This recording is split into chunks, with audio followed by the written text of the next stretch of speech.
मंगलाचरण करेंगे। नमो अरिहंताणं नमो सिद्धाणं नमो आयर्याणं नमो वज्रायाणं नमो लोये सव्वसाहूणम् मोक्षमार्गस्य नेतारं भेतारं कर्मभूभृतां ज्ञातारं विश्वतत्त्वानां वन्दे तद्गुणलब्धये। यह तत्वार्थ सूत्र नामक महाग्रंथ है, जिसके 5वें अधिकार के ऊपर हमारी चर्चा प्रवर्तमान है। और यहाँ हम अजीव तत्व के स्वरूप को समझ रहे हैं, 6 द्रव्यों के स्वरूप को समझ रहे हैं। प्रत्येक द्रव्य के कितने कितने प्रदेश हैं, इस संबंधी चर्चा हमने विगत कक्षा में की। और हमने ये जाना जीव असंख्यात प्रदेशी है, और जितने असंख्यात प्रदेशी जीव है, धर्म और अधर्म द्रव्य भी उतने ही असंख्यात प्रदेश वाले हैं। आकाश द्रव्य के अनंत प्रदेश हैं। काल द्रव्य जो है वो एक प्रदेशी है, और पुद्गल द्रव्य जो है वो है ना, एक से लेकर अनंत अनंत प्रदेश वाला होता है। परमाणु रूप पुद्गल द्रव्य की बात करें तो वो भी एक प्रदेशी ही होता है ना। इस प्रकार से हमने ये चर्चा की थी। आज हमको ये चर्चा करनी है कि ये द्रव्य इस लोक में कैसे रहते हैं, इस लोक के कितने भाग में रहते हैं, कितने प्रदेश वाले हैं, ये तो हमने समझ लिया, पर कितने हिस्से में ये 6 द्रव्य इस लोक के रहते हैं, है ना। कम से कम कितना भाग ये इस लोक का घेरते हैं, है ना। इनका अवगाहन इस लोक में कैसे बनता है, कैसे होता है, इस विषय पर आज जो है हमें चर्चा करनी है आगामी सूत्रों के माध्यम से। तो चलिए हम चलते हैं आगामी सूत्रों की तरफ।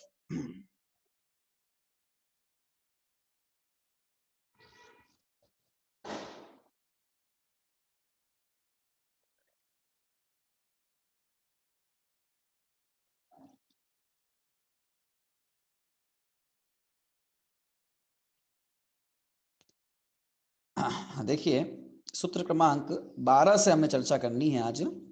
सूत्र क्रमांक 12 स्क्रीन है।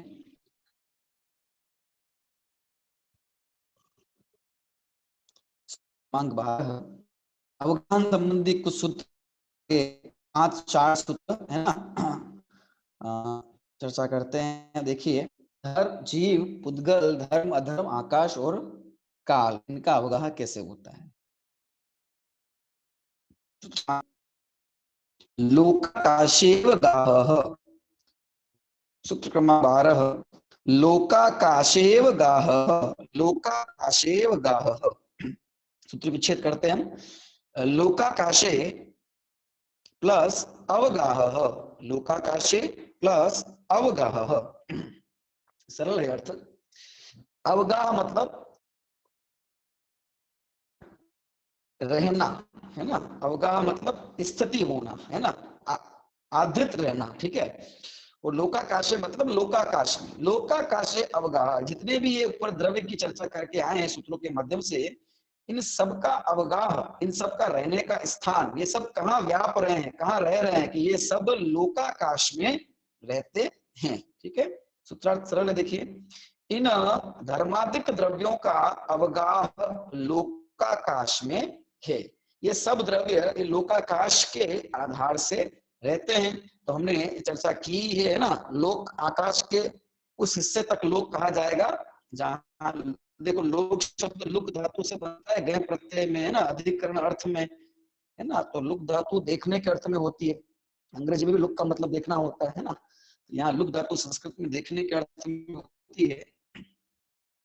तो जहां तक ये द्रव्य देखे जाते हैं, है ना, धर्माधिक द्रव्य, 5 द्रव्य, आकाश का उतना क्षेत्र जो है वो लोक कहलाता है। और क्योंकि वो लोक आकाश का है, इसलिए वो लोकाकाश इस प्रकार उन शब्दों से जाता है, ठीक है ना। तो ये कहना संगति है कि धर्माधिक द्रव्यों का अवगाह कहाँ कहाँ है, लोकाकाश में। क्योंकि हमने लोकाकाश करा ही उस हिस्से को आकाश के जहां पर ये द्रव्य है। इसलिए जब कभी इस प्रकार का प्रश्न हम खड़ा करते हैं कि क्या ये बाहर नहीं निकल सकते क्या? जीव लोक से बाहर नहीं निकल सकता, या पुद्गल लोक से बाहर नहीं निकल सकता, धर्म अधर्म है ना, या काल इस लोक से बाहर नहीं जा सकते?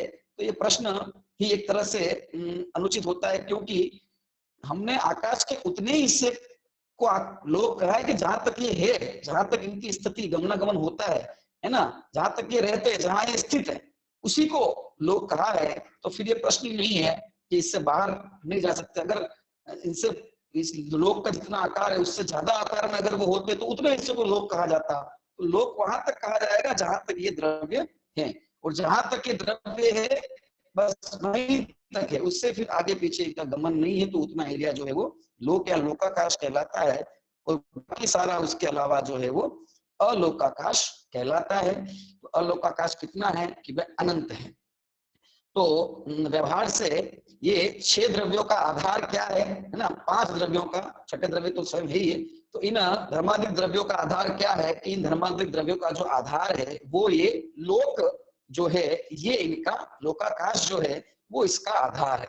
तो फिर प्रश्न खड़ा होता है कि लोकाकाश का आधार क्या है फिर, है ना? इन इन धर्माधिक 5 द्रव्यों का आधार है लोकाकाश है। तो लोकाकाश का आधार क्या है कि लोकाकाश का आधार अलोकाकाश है, ठीक है, क्योंकि अलोकाकाश में लोकाकाश है। तो फिर प्रश्न खड़ा होता है कि उस अलोकाकाश का क्या आधार है? ठीक है, 6 द्रव्यों का 5 द्रव्यों का आधार आकाश है, तो फिर आकाश का आधार क्या है? तो आकाश का आधार आकाश स्वयं के आधार से है, आकाश स्वप्रतिष्ठित है। क्योंकि यदि आकाश का भी कोई और आधार मानो तो फिर आकाश को कैसे मानेंगे, है ना? किसी के दूसरे के आधार से वो स्थित है, उसकी समझ लीजिए जितनी भी स्थिति है, ठीक है। फिर उसके बाद अब वो मान लो किसी दूसरे द्रव्य या किसी दूसरे आकाश पर स्थित, वो किसके आधार पर स्थित है कि वो किसी दूसरे पर, तो क्या उसका छोर आएगा कि नहीं आएगा? कोई किसके आधार पर इसका कैसे निकलेगा? ये तो फिर अनवस्था दोष कहते हैं इसको। जब कोई अवस्था ही प्राप्त नहीं हो तो अनवस्था दोष आ जाएगा। इसलिए आकाश जो है वो स्वप्रतिष्ठित अपने ही आधार से है, और अन्य द्रव्य जो है वो सब किसके आधार से हैं कि आकाश के आधार से। फिर प्रश्न खड़ा होता है, अगर आकाश भी एक द्रव्य है ना, और वो अगर स्वयं के आधार से हो सकता है, तो क्या अन्य द्रव्य स्वयं के आधार से नहीं हो सकते हैं? उन्हें आकाश के आधार की क्या आवश्यकता है? तो इसका समाधान इस प्रकार से किया है। देखिए, कथन जो है वो 2 प्रकार से होता है, एक निश्चय नय से, एक व्यवहार नय से, ठीक है। ये बात कही है कि 6 द्रव्यों का आधार अथवा धर्माधिक 5 द्रव्यों का जो आधार है ये आकाश द्रव्य है, ये कथन उपचार से कहा गया है, व्यवहार नय से कहा गया है ना। व्यवहार नय क्या करता है? एक द्रव्य का संबंध दूसरे द्रव्य से जोड़ता है, एक द्रव्य का आधार दूसरे द्रव्य को बताता है। इसलिए व्यवहार से कथन इस प्रकार का किया जाता है। लेकिन निश्चय से तो सभी द्रव्य जो हैं वो अपने अपने ही आधार से हैं, सब स्वप्रतिष्ठित हैं, है ना। सब द्रव्य कहाँ रहते हैं? तो अपने अपने में रहते हैं, है ना। निश्चय से तो यही बात है। लेकिन व्यवहार से आकाश द्रव्य जो है उस पर ऐसा उपचार किया जाता है। तो आप पूछ सकते हैं कि उस पर ही ऐसा उपचार क्यों करते हो, किसी और द्रव्य पे क्यों नहीं करते ऐसा उपचार, है ना। आकाश को ही क्यों आधार मानने का उपचार किया? क्योंकि किसी और को इसलिए नहीं कहते क्योंकि आकाश ही तो सर्वत्र व्याप्त है। इस लोकाकाश के लोकाकाश का भी तो आधार आकाश ही है ना। तो आकाश की जो व्याप्ति है वो सबसे बड़ी है, सबसे अधिक है ना, वो सबसे बड़ा है, सर्वत्र फैला हुआ है, और अन्य इसके किसी एक हिस्से में है, इसलिए उसको उपचार से आधार कहना युक्ति संगत है। अन्यों को बोलो, जीव द्रव्य को अगर अपन सबका आधार कहेंगे तो लोकाकाश के बाहर जो आकाश द्रव्य है वो उसको कैसे अपन आधार, उसका आधार जीव को कैसे कहेंगे? उपचार से कहेंगे तो फिर, है ना। इसी तरह से पुद्गल, धर्म, अधर्म और काल इनको, है ना, अपन अलोकाकाश का आधार कैसे कहेंगे? कैसे कह सकते हैं? नहीं कह सकते ना, क्योंकि वहां जब वहां है ही नहीं तो कैसे आधार होगा उसका, ठीक है। लेकिन आकाश द्रव्य को आधार कहें तो कोई आपत्ति नहीं है, क्योंकि आकाश के अंदर ही तो सारे हैं, सारे विद्यमान हैं। लेकिन यद्यपि आकाश के अंदर सारे विद्यमान हैं, ये फिर भी सब अपने अपने में विद्यमान हैं। निश्चय से सभी स्व स्व प्रतिष्ठित हैं। व्यवहार से ऐसा कथन आता है कि सब आकाश के आधार से, सब अपने आधार जगत में कौन किसे आधार, आता है ना, सब अपने अपने आधार से, कोई किसी को आधार नहीं है। इसलिए आकाश द्रव्य और अन्य द्रव्यों के बीच में एक संबंध स्थापित किया जाता है, वो संबंध है आधार आधेय संबंध। अनेक प्रकार के संबंधों की चर्चा आगम में प्राप्त होती है, जो कि परस्पर अनेक द्रव्यों के बीच में होते हैं, एक द्रव्य और उसके गुणों के बीच में होते हैं, द्रव्य और उसकी पर्यायों के बीच में भी होते हैं ना। दो दो अलग अलग प्रकार की चीजों के बीच में अनेक प्रकार के संबंध होते हैं, उनकी चर्चा की जाती है। उसी में एक संबंध है आधार आधेय संबंध, ठीक है। आधार मतलब जो जो जिसके आधार से वस्तु है, आधेय मतलब जो आधार ले रहा है वो आधेय है। जैसे जीव द्रव्य आधेय है, आकाश आधार है, तो आकाश और जीव के बीच में आधार आधेय संबंध, या आकाश और अन्य द्रव्यों के बीच में आधार आधेय संबंध की चर्चा की जाती है। तो ये आधार आधेय संबंध जो है, ये आधार आधेय संबंध व्यवहार से कहा है, उपचार से कहा है, और उपचार से आकाश द्रव्य में ही क्यों कहा है वो हमने यहाँ पर सब द्रव्यों के लिए आकाश द्रव्य क्यों आधार है ये हमने यहाँ पर समझा। बाकी निश्चय से देखा जाए तो प्रत्येक द्रव्य का आधार वो स्वयं ही है ना। और जब व्यवहार से बात की जाएगी, जब सब द्रव्यों की बात की जाएगी, तो एक बड़े बड़े आधार के रूप में आकाश को लिया जाएगा। लेकिन एक जीव दूसरे जीव का भी आधार है, जैसे कि सूक्ष्म निगोदिया जीव की बात करें तो सब एक दूसरे के आधार से एक ही शरीर में रहते हैं, ठीक है। इसी प्रकार से पुद्गल भी जीव का आधार है ना। अनेक प्रकार के फल सब्जियां हमने पढ़ा था ना, प्रत्येक साधारण वनस्पति, तो प्रत्येक वनस्पति उसमें भी जीव, तो उसका आधार वो पौद्गलिक शरीर भी हो गया। इस आत्मा का आधार ये शरीर भी है, क्योंकि शरीर आत्मा जो है वो इस शरीर के आधार से रहता है ना। तो ये सब औपचारिक कथन, पुद्गल के आधार पुद्गल है, ये तो बहुत कथन है ना। तो अधिकरण, ठीक है, तो अधिकरण जो है वो एक द्रव्य अन्य द्रव्य का उपचार से अधिकरण कहा जा सकता है। निश्चय से देखें तो सभी द्रव्य अपने ही आधार से होते हैं, क्योंकि आधार आधेय संबंध की स्थापना भी वहीं की जाएगी जहां पर एक ही वस्तु होगी। संबंध कोई भी तभी स्थापित किया जाएगा किसी भी दो के बीच में, क्योंकि जैन दर्शन के अनुसार दो पदार्थों के बीच में है ना कर्ता कर्म संबंध, यहाँ ये उसका है, स्वामी और उसका संबंध नहीं है ना, अपने ही द्रव्य के साथ में होता है, और यही वस्तु व्यवस्था है, ऐसा ही हो सकता है, ठीक है। लेकिन जो ये कहा जाता है कि आधार है, तो ये सब औपचारिक कथन होता है। इसी उपचार से इस सूत्र को अपन को व्यवहार नए से कहा गया सूत्र समझना चाहिए कि लोकाकाश में, और दूसरी बात लोकाकाश में ये रहते हैं, ये भी एक बात, कहाँ रहते हैं, लोकाकाश में रहते हैं, तो लोक रहते हैं, है ना, ये एक कथन है। ये घर, तो घर और पति के बीच में संबंध नहीं होता है ना, फिर क्या दिक्कत है, कोई दिक्कत नहीं है। इसी प्रकार से अन्य अन्य, हालांकि ये द्रव्य तो कभी नष्ट होने वाले नहीं है ना। तो ये एक चर्चा है, इस प्रकार से कथन मिलता है। तो इसमें फिर एक प्रश्न फिर ये उठाया जाता है कि भाई आधार आधेय संबंध तो वहां उन्हीं के बीच में हो सकता है ना, कि जो पहले कोई चीज हो और बाद में कोई चीज आई हो, है ना। तो पहले जो चीज मौजूद है वो आधार बनेगी, और बाद में उसके बाद जो चीज आई है उसमें वो उसका आधेय बन जाएगी, ऐसा लोक में देखा जाता है। तो आधार आधेय संबंध आप कहते हो, है ना, क्योंकि आपने अवगाह कहा है, लोकाकाश में सबका अवगाह, अवगाह मतलब आधार है आकाश द्रव्य सबका। तो आप जो ये आधार आधेय संबंध बनाते हो, तो ये तो तभी बनेगा जब कोई चीज भाई पहले हो वो आधार, और बाद में उसके ऊपर टिके या उसमें आए वो आधेय, है ना। इस प्रकार का, जैसे उदाहरण के लिए जैसे कि टोकरी के अंदर बेर रखे हुए हैं या टोकरी में फल रखे हुए, टोकरी थी पहले से और उसमें फल आ गए, टोकरी पहले थी और फल उसमें बाद में आए हैं, और फिर वो फल तो आधे हो गए और टोकरी आधार हो गई, इस प्रकार का होता है ना, इस तरह का कथन आता है। तो इसके लिए कहते हैं कि भाई ऐसी कोई बात नहीं है कि आधार आधे संबंध होने के लिए, है ना, कोई चीज पहले हो और बाद में उसके आए तभी आधार आधे हो, ऐसा आवश्यक नहीं है। जैसे जैसे हमारा जो हाथ पैर नाक कान आदि है, इसका आधार क्या है, ये किसके आधार के, इसका आधार शरीर है। अब शरीर पहले आया और हाथ पैर नाक कान बाद में आया, ऐसा है क्या, ऐसा तो है ही नहीं, तो शरीर के अवयव है, ये मिलकर ही तो शरीर बना है, तो ये शरीर के आधार से ही है ना। तो ये जैसे एक साथ दो वस्तु है जिनमें आधार आधेय संबंध है, एक साथ भी होती है।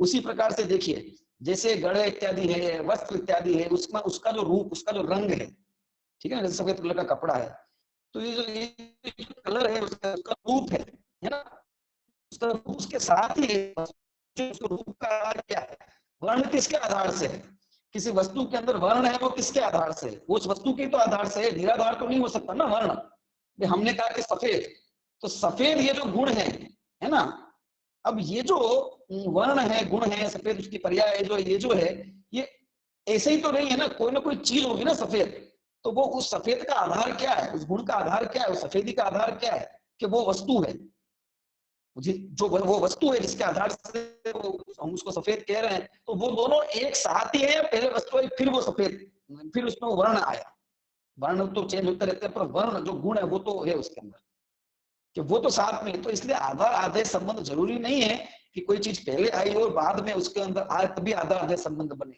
एक साथ सहभागी भी जब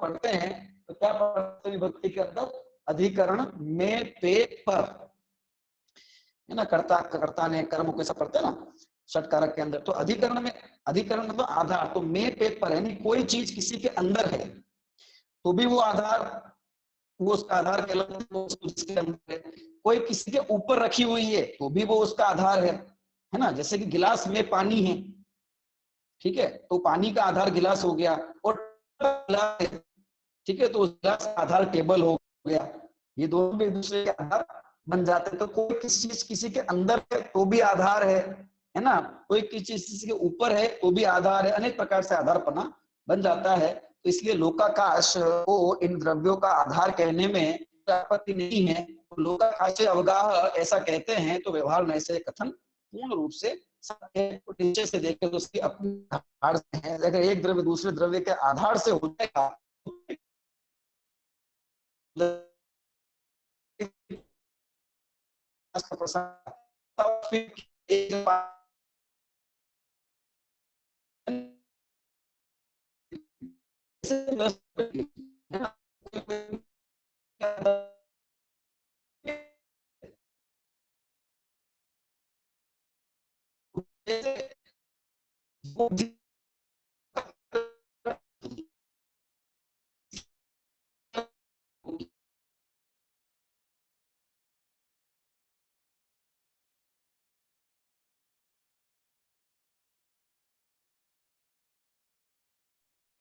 हाँ, इसलिए सभी जो हैं वो अपने आधार से ही हो, यही व्यवस्था लोक की होनी चाहिए, और ऐसी ही व्यवस्था लोक की होती भी है ना, जिसको जैन दर्शन ने प्रतिपादित किया है। इस प्रकार से हमने इस सूत्र का भाव समझा है, लोकाकाशेव गाह, ठीक है, कि लोकाकाश में इनका अवगाह होता है, व्यवहार से द्रव्यों का परस्पर अथवा सब द्रव्यों का आकाश द्रव्य के साथ में जो है वो आधार आधे संबंध होता है, निश्चय से सभी द्रव्य अपने अपने में ही स्व प्रतिष्ठित होते हैं, तो ये प्रश्न भी उत्तरित हो जाता है कि सबका आधार आकाश है, तो आकाश का आधार क्या, अगर आकाश स्व प्रतिष्ठित है तो सब स्व प्रतिष्ठित क्यों नहीं है, तो उसमें नए विवक्षा से इसको जान लेना चाहिए। तो ये तो सब द्रव्यों की बात कर ली सामान्य रूप से कि सारे द्रव्य लोकाकाश में अवगाह लिए हुए हैं, वहां पर स्थित हैं। अब एक एक द्रव्य की बात करते हैं, लोकाकाश में तो हैं द्रव्य, लेकिन क्या सारे द्रव्य पूरे लोकाकाश में फैले हुए हैं क्या, है ना, एक एक द्रव्य, क्योंकि संख्या जब हमने जानी, अभी पूर्व में संख्या बताई है ना, कि जीव तो जो है वो अनंत हैं, फिर आकाश पर्यंत एक एक है, ठीक है, तो इस ये जब हमने जाना तो फिर क्या सारे लोक में ही, कहने का मतलब एक ही जीव रहता है, किस प्रकार से रहते हैं, सारे लोक में व्याप कर एक पुद्गल द्रव्य रहता है, कैसे क्या रहते हैं, इसका उत्तर फिर जो है वो आगे के जो सूत्र हैं उनके माध्यम से यहाँ प्रतिपादित किया गया है। आइए देखते हैं, सबसे पहले धर्म और अधर्म द्रव्य की चर्चा की है, दोनों द्रव्य में कुछ समानता है ना, तो आइए प्रश्न नंबर सूत्र क्रमांक 13 की ओर चलते हैं, हम देखिए क्या है सूत्र क्रमांक 13 में, धर्मा धर्मयो हो कृत्स्ने, धर्मा धर्मयो हो कृत्स्ने, ठीक है, धर्मा धर्मयो हो कृत्स्ने, सूत्र पाठ हुआ, सूत्र का सूत्र विच्छेद करते हैं, धर्म डैश अधर्मयो हो, धर्म डैश अधर्मयो हो कृत्स्ने, ठीक है, शब्दों को समझ लेते हैं अपन, धर्म और अधर्म, तो धर्मा धर्मयो द्विवचन में बन गया रूप, ठीक है ना, सप्तमी एक द्विवचन, षष्ठी द्विवचन का। धर्म और अधर्म द्रव्य का, अवगाह शब्द को लेते जाना है अपन को, अवगाह शब्द जो है ना उसको अपन को अनुवृत्ति करती रहनी आगे। धर्म और अधर्म द्रव्य का जो अवगाह है वो कृत्स्ने, कृत्स शब्द का मतलब होता है संपूर्ण, एक शब्द है कृत्स्न, ठीक है, इस शब्द का अर्थ होता है संपूर्ण। तो संपूर्ण में है, सूत्र का अर्थ क्या हुआ, धर्म और अधर्म का संपूर्ण में, ये सूत्र है। अब धर्म और अधर्म द्रव्य का क्या, कि धर्म और अधर्म द्रव्य का अवगाह संपूर्ण में, कहां संपूर्ण में, कि संपूर्ण लोकाकाश में है, ये इसका अर्थ हुआ, ठीक है। आइए सूत्रार्थ देखते हैं अपन। धर्म और अधर्म द्रव्य का अवगाह समग्र लोकाकाश में होता है, समग्र लोकाकाश में होता है। किस प्रकार से समग्र लोकाकाश में होता है ये अपन को समझना है, ठीक है ना। धर्म द्रव्य एक है, अधर्म द्रव्य भी एक है, और ये समग्र लोकाकाश में व्याप्त होते हैं उसी प्रकार से जिस प्रकार से कि तिल में तेल व्याप्त होता है, उस प्रकार से नहीं कि जिस प्रकार से किसी घर में घड़ा व्याप्त होता है ना, किसी घर में घड़ा रखा रहता है, वैसे लोकाकाश के अंदर ये धर्म और अधर्म द्रव्य नहीं रखे हुए हैं। ये धर्म और अधर्म द्रव्य का आधार लोकाकाश इस तरह से है कि जिस तरह से तेल का आधार तिल होता है, तिलेशु तैल, ठीक है, तिलों में जिस प्रकार से तेल व्याप्त होता है सर्वत्र, उसके ऊर्ध्व मध्य अधो अंदर बाहर सर्वत्र वो तेल व्याप्त होता है, हर कण में तेल व्याप्त होता है, उसी प्रकार इस संपूर्ण लोकाकाश के एक एक प्रदेश पर जो है धर्म और अधर्म द्रव्य व्याप्त हैं। किन्हीं आकाश के किन्हीं प्रदेश विशिष्टों में रहते हो और प्रभाव पूरे आकाश द्रव्य पर हो, लोकाकाश में हो, तो कुछ ऐसा नहीं है। ये संपूर्ण लोकाकाश में ही, ये कृत्स्न शब्द का अर्थ यहाँ पर हमको ये ग्रहण करना है। जैसे तिल में तेल व्याप्त है उसी प्रकार से धर्म और अधर्म द्रव्य इस संपूर्ण लोकाकाश में व्याप्त है। और ये धर्मास्तिकाय और अधर्मास्तिकाय के सद्भाव और असद्भाव से ही लोकाकाश और अलोकाकाश का भेद भी कह दिया जाता है ना। जहां तक ये धर्मास्तिकाय और अधर्मास्तिकाय द्रव्य पाए जाते हैं, लोकाकाश भी वहीं तक है, और जहां ये नहीं है वहां सर्वत्र अलोकाकाश है। क्योंकि जीव और पुद्गल इनके गमन और स्थिति के निमित्त भी धर्म और अधर्म द्रव्य कहे हैं। तो धर्म और अधर्म द्रव्य, जहां तक धर्म द्रव्य का काम है, जहां तक अधर्म द्रव्य का काम है ना, वो अंतिम छोर, ठीक है, वही समझ लीजिए लोक की सीमा बन जाती है सब तरह से। और जहां इनका सद्भाव नहीं है वो सब अलोक। तो अलोकाकाश और अलोकाकाश के भेद का जो आधार है वो एक प्रकार से है ना, धर्मास्तिक और अधर्मास्तिकाय को भी इनके सद्भाव और असद्भाव से भी उसको कहा गया है, ठीक है। तो धर्म और अधर्म द्रव्य एक एक हैं और ये समग्र लोकाकाश में व्याप्त हैं, जैसे तिल में तेल व्याप्त होता है। ये धर्म अधर्म की बात हो गई। अब बात करते हैं अपन आगे, पुद्गल द्रव्य की बात की है कि पुद्गल द्रव्य लोक में, सब द्रव्य लोक में, ये तो हमने जान ही लिया है कि पुद्गल द्रव्य लोक में किस तरह से व्याप्त होता है, क्योंकि पुद्गल द्रव्य तो अनंतानंत है ना। जैसे ये एक एक है तो समझ में आ गया कि भाई एक है और पूरे लोक में है ना। अधर्म भी एक है और पूरे लोक में, पर पुद्गल द्रव्य एक नहीं है ना, पुद्गल द्रव्य तो अनंतानंत है। फिर ये कैसे इनकी लोक में व्याप्ति, क्या ये भी धर्म और अधर्म की तरह ही रहते हैं? अगर ये धर्म और अधर्म की तरह रहते हैं तो फिर एक पुद्गल द्रव्य रह पाएगा, फिर अनंतानंत कैसे रहते हैं, क्या होता है ना। और एक पुद्गल द्रव्य पूरे लोक में व्याप्त होकर रहता है, ये तो हमको प्रत्यक्ष भी नहीं दिखाई देता है, क्योंकि हमको अनेक अनेक प्रकार के स्कंध दिखाई देते हैं, वो सब अलग अलग अलग अलग जगह रह रहे हैं, तो वो टकराते हैं आपस में सब। तो एक जिस जगह पर एक है वहां दूसरा नहीं है, जहां दूसरा है वहां पहला नहीं है ना। तो फिर ये धर्म और अधर्म जिस तरह से संपूर्ण लोक में रहते हैं वैसे ये पुद्गल रहते हो, ये बात तो प्रत्यक्ष से समझ में नहीं आती है। तो ये कैसे रहते हैं ये इस सूत्र में बताया गया है। देखिए अपन समझते हैं सूत्र क्रमांक 14। एक प्रदेशादिषु भाज्याः पुद्गलानाम, पुनः सूत्र पाठ करते हैं। एक प्रदेशादिषु भाज्याः पुद्गलानाम, एक प्रदेशादिषु भाज्याः पुद्गलानाम।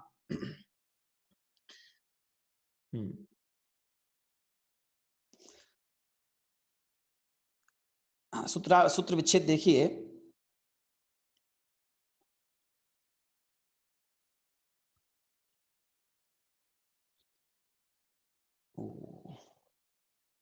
एक मिनट,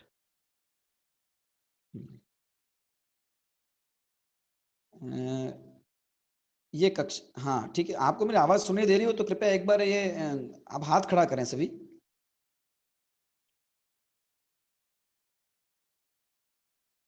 ठीक है, ठीक है, ठीक है, चलिए चलते हैं सूत्र की तरफ वापस अपन। एक प्रदेशादिषु भाज्याः पुद्गलानां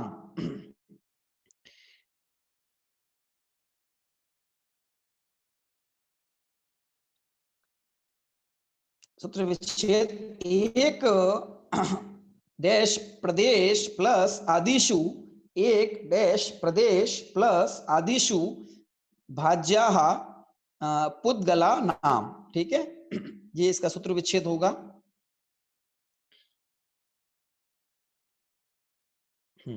इसका अर्थ देखिए, पुद्गला नाम मतलब पुद्गलों का, बहुवचन की बात की दी, क्योंकि है ना, एक पुद्गल द्रव्य की बात नहीं है यहाँ पर, जितने पुद्गल द्रव्य सब की बात हो रही है, अनंत अनंत पुद्गल द्रव्यों की, इसलिए पुद्गला नाम पुद्गलों का एक प्रदेश, भाज्य मतलब विकल्प से, भाज्य शब्द को अपन ने पहले भी पढ़ा हुआ है ना, भाज्य शब्द है ना, पहले अध्याय में भी आया था। विकल्प से, पुद्गलों का विकल्प से एक प्रदेश को आदि में लेकर, एक प्रदेश आदि में पुद्गलों का विकल्प से, ये तो होगा सूत्र का अर्थ। क्या है, थोड़ा खोलते हैं सूत्र को, कि पुद्गलों का अवगाह, अवगाह पहले से ले लेना है, पुद्गलों का अवगाह आकाश के एक प्रदेश आदि में भाज्य मतलब विकल्प से होता है ना, ये सूत्र का अर्थ है। इसको भाव को अपन समझेंगे अभी, सूत्रार्थ देखते हैं, देखिए क्या लिखा हुआ है।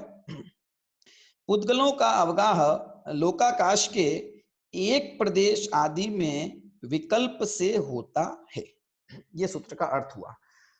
आइए सबसे पहले पुद्गलों के अवगाह की बात हो रही है ना, तो एक जो परमाणु है वह पुद्गल है ही, ठीक है, और एकाधिक जो स्कंद हैं वे भी सब पुद्गल ही हैं, ठीक है ना।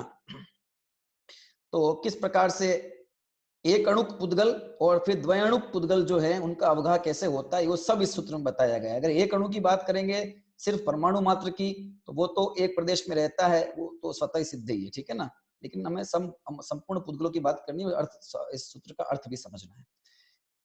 तो वे जो पुद्गल है वे कैसे रहते हैं, एक प्रदेश आदिशु भाज्य, एक प्रदेश है आदि में जिसके, एक प्रदेश को आदि में ग्रहण करके, और अपन को कितने प्रदेश है लोकाकाश के, असंख्यात प्रदेश है। लोकाकाश के प्रदेश तो असंख्यात ही है ना, आकाश के भले ही अनंत हो लेकिन लोकाकाश के असंख्यात ही है।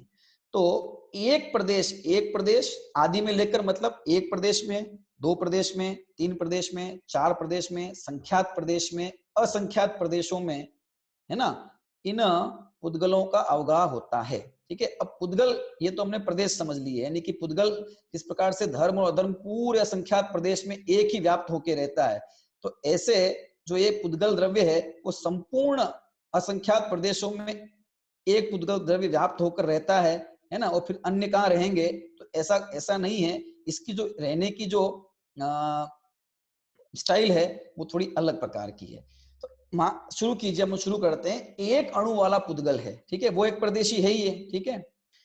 अब द्वयाणु, दो अणु हैं, पुद्गल के दो परमाणु हैं, बंदी अवस्था में है अथवा खुली अवस्था में। खुली अवस्था में है, देखो बंदी अवस्था में हो या बंदी अवस्था में हो तो भी वे दो परमाणु दो प्रदेशों पर रह सकते हैं। खुली अवस्था में वे हैं, ठीक है, तो वे दो परमाणु दो प्रदेशों पर रह सकते हैं, अथवा वे दोनों परमाणु एक ही प्रदेश पर भी रह सकते हैं। ये भाज्य का मतलब विकल्प से मतलब ये है, पुद्गल के परमाणु एक ही प्रदेश पर एक परमाणु रह सकता है ना, अथवा दो परमाणु वाला स्कंद है तो वो दो प्रदेशों पर रह सकता है, और वो एक ही प्रदेश पर भी रह सकता है। दो स्वतंत्र परमाणु दो प्रदेशों पर रह सकते हैं, एक प्रदेश पर भी रह सकते हैं। तीन अणु वाला स्कंद है ना, बंधा हुआ है, तो स्कंद अवस्था में वो तीन प्रदेशों पर रह सकता है, अथवा वो तीन परमाणु दो प्रदेशों पर भी रह सकते हैं, अथवा वो तीन परमाणु एक ही प्रदेश पर भी रह सकते हैं। इसी तरह से संख्यात प्रदेश वाला पुद्गल है, ठीक है, संख्यात परमाणुओं वाला पुद्गल है, तो वे संख्यात प्रदेश पर भी व्याप्त होंगे, वे सब मिलकर फिर है ना एक से लेकर और संख्यात तक प्रदेश तक कितने में भी वो जो है वो स्कंध रह सकता है, परमाणु रह सकते हैं ना, वो स्कंध रह सकता है। इसी तरह से असंख्यात परमाणु वाला है तो वो असंख्यात प्रदेश जो है वो असंख्यात परमाणु वाला जो है वो अलग अलग वे परमाणु है तो वे अलग अलग भी रह सकते हैं, लेकिन वे मिलकर एक ही प्रदेश तक में भी आकर रह सकते हैं। और अनंत परमाणुओं के जो पिंड हैं, है ना, वो भी एक प्रदेश पर रह सकता है। ये इसका मतलब है कि एक प्रदेशादिषु भाज्या, यानी कि एक ही प्रदेश पर एक परमाणु से लेकर और अनंत परमाणुओं का पिंड भी रह सकता है। इसी तरह दो प्रदेश पर भी दो अणु वाले से लेकर अनंत परमाणुओं का पिंड रह सकता है। तीन प्रदेश पर तीन परमाणुओं से लेकर अनंत परमाणु पिंड रह सकता है। अनंत परमाणुओं के पिंड जो है वो एक प्रदेश पर भी रह सकता है, दो पर भी रह सकता है, तीन पर भी रह सकता है, संख्यात और असंख्यात में भी जो है वो रह सकता है लोकाकाश में। इस प्रकार से अनंत परमाणु होने पर वो उसकी वहां पर इस प्रकार से स्थिति रहना, किस प्रकार से रहते हैं ये बन जाता है। ठीक है, तो ये एक प्रदेशादिषु को हमने समझा। अब प्रश्न खड़ा होता है कि पुद्गल द्रव्य तो अनंतानंत है ना, और लोकाकाश के प्रदेश तो असंख्यात ही है। लोकाकाश के प्रदेश तो असंख्यात ही है और पुद्गल द्रव्य जो है वो अनंतानंत है। तो ये अनंतानंत पुद्गल द्रव्य है ना इस असंख्यात प्रदेशी लोक में कैसे रह लेते हैं, जबकि एक ही परमाणु जो है वो एक प्रदेशी हो गया। तो फिर असंख्यात परमाणु या असंख्यात से ज्यादा तो नहीं रह सकते ना पुद्गल द्रव्य, असंख्यात प्रदेश, तो वो कैसे बनता है? तो वो इस सूत्र में अपने समझ ही लिया कि है ना पुद्गल के परमाणु चाहे अनंत भी हो लेकिन वे आकाश के एक प्रदेश में भी उनका अवगाहन बन जाता है, जो कि हमने पूर्व कक्षा में भी देखा था कि ऐसा कैसे होता है कि ऐसी उन पुद्गल के परमाणुओं की शक्ति है कि वे परस्पर स्वयं एक दूसरे को अवगाहन देने में समर्थ है और सूक्ष्म रूप परिणमन करने की उनकी योग्यता होने से है ना अनंत संख्यात असंख्यात या अनंत परमाणुओं का पिंड भी या अनंत परमाणु मिलकर भी एक स्थान पर भी, एक प्रदेश पर, दो प्रदेश पर भी यहाँ आराम से रह सकते हैं। और ऐसे अनंतानंत पुद्गल जो हैं द्रव्य इस लोक में हैं और वे सब मिलकर इस असंख्यात प्रदेशी लोक में परस्पर एक दूसरे से एक दूसरे को स्थान को नहीं घेरते हुए अपने अपने स्थानों में और अपने अपने आकाश के प्रदेशों में रह लेते हैं, है ना। इस प्रकार से स्थिति नहीं बनती कि एक जगह कम पड़ जाए उन पुद्गलों के रहने के लिए तो फिर कुछ पुद्गलों को इस लोक से बाहर निकलना पड़ जाए। इस प्रकार की स्थिति कभी नहीं बनती क्योंकि उन पुद्गलों का सूक्ष्म रूप से भी परिणमन निरंतर होता ही रहता है। तो सूक्ष्म और स्थूल रूप से परिणमत पुद्गल है ना इस प्रकार से इस लोक में व्याप जाते हैं कि उनको रहने में दिक्कत नहीं होती है। ठीक है, और स्थूल परमाणुओं की, स्थूल स्कंदों की हम बात करें यानी प्रतिघात सहित जो परमाणु अथवा स्कंद वे होते हैं तो वे जो स्कंद वगैरह हैं वे उनकी संख्या उतनी ही रहेगी प्रति समय कि वो परस्पर व्याघात को प्राप्त होते हुए भी है ना लोक से बाहर नहीं चले जाएं, उतनी ही संख्या में रहेंगे, शेष सूक्ष्म रूप से स्थापित रहेंगे। इसी प्रकार की इस लोक की व्यवस्था होती है। इसलिए अनंतानंत परमाणु, अनंतानंत पुद्गल द्रव्य होने पर भी वे इस असंख्यात प्रदेशी लोक में रह लेते हैं। तो ये उस पुद्गल के परमाणुओं का अपना जो है इस प्रकार का स्वभाव होता है। इसलिए एक प्रदेशादिषु भाज्य, इसका मतलब अपन को इस प्रकार से लेना चाहिए, है ना, कि एक परमाणु वाले पुद्गल द्रव्य से लेकर और अनंत परमाणु वाला स्कंद भी एक प्रदेश में रह सकता है, दो में रह सकता है, तीन में रह सकता है और आगे आगे जा सकते हैं। ठीक है, इस प्रकार से इनकी स्थिति बन सकती है। लेकिन एक परमाणु वाला जो एक परमाणु अंतिम पुद्गल द्रव्य है वो दो प्रदेशी नहीं होगा, वो तो एक ही प्रदेश पे रहेगा, है ना। वो नाणो सूत्र समझा था ना, नाणो कि एक अणु में प्रदेश विभाग नहीं होता, है ना। एक परमाणु जो है वो अंतिम परमाणु जो वो तो एक प्रदेशी है, उसमें फिर प्रदेश भेद नहीं होगा और वो दो प्रदेशी नहीं हो कहलाएगा। लेकिन वो दो प्रदेशों पे व्याप्त नहीं, वो एक ही प्रदेश पे व्याप्त होगा क्योंकि प्रदेश की परिभाषा ही उससे बनाई गई है। लेकिन दो अणु या दो से अधिक अणु वाले जो स्कंद हैं वो एक पर भी रह सकते हैं और एक से अधिक पर भी वो रह सकते हैं, संख्यात प्रदेश तक वे रहते हैं। ठीक है ना, इस प्रकार का दो अणु वाले हैं तो मैक्सिमम है ना दो प्रदेश पर रहेगा, तो मिनिमम एक पर रहेगा। संख्यात वाला है तो मैक्सिमम संख्यात प्रदेशों पर रहेगा और मिनिमम एक पे रह सकता है। असंख्यात वाला मिनिमम एक पर और असंख्यात प्रदेशों पर मैक्सिमम रहेगा। अनंत वाला भी जो है वो मैक्सिमम असंख्यात प्रदेशों पर रहेगा और मिनिमम एक प्रदेश पर भी रह सकता है। ये मतलब उसका लेना चाहिए। ठीक है, आगे देखिए। अब ये हमने धर्म द्रव्य, अधर्म द्रव्य और पुद्गल द्रव्य, है ना, इनका जो जैसा अवगाहन होता है उसको तो हमने यहाँ समझा है। अब हमें जीव का अवगाहन किस प्रकार से इस लोक में होता है इसको देखना है। हाँ,